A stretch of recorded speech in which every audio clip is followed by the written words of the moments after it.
Suite numérique. Calculons les premiers termes d'une suite. Commençons par calculer les premiers termes de la suite UN, entre parenthèses, en fonction de n. Donc vous aurez un énoncé. Dans cet énoncé vous sera donné ceci. UN est égal n au carré moins n plus 41. Il faut calculer les premiers termes de la suite. Donc ici j'ai décidé d'en calculer 5 en commençant par U0. Donc il faut trouver U0, U1, U2, U3 et U4. Pour faire ceci avec ça, c'est vraiment très simple. Il faut, pour calculer U0, remplacer le n par 0. Ce qui nous donne U0 égale 0 au carré moins 0 plus 41. Ce qui nous donne 41.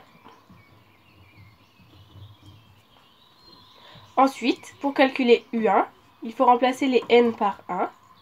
Nous faisons donc 1 au carré moins 1 plus 41, ce qui nous donne 41 également.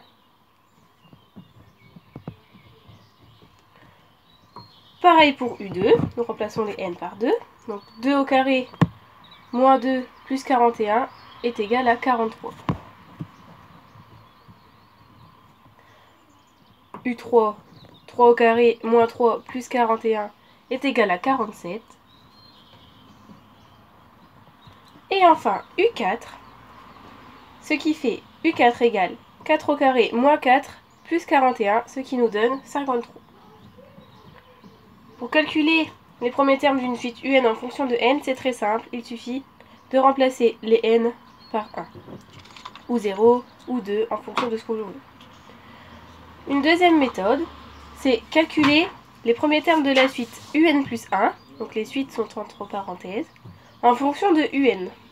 Donc dans votre énoncé, vous aurez U0 égale 4, entre accolades, UN plus 1 égale 2 UN moins 3.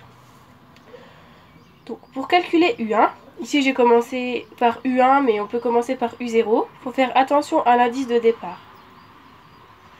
Vu qu'on a déjà U0, nous allons calculer U1. Alors pour avoir U1, il faut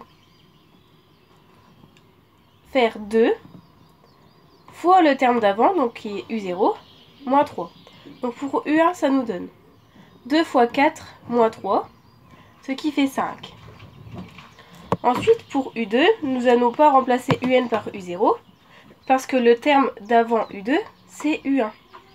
Donc il faut faire 2 fois 5 moins 3, ce qui nous donne 7.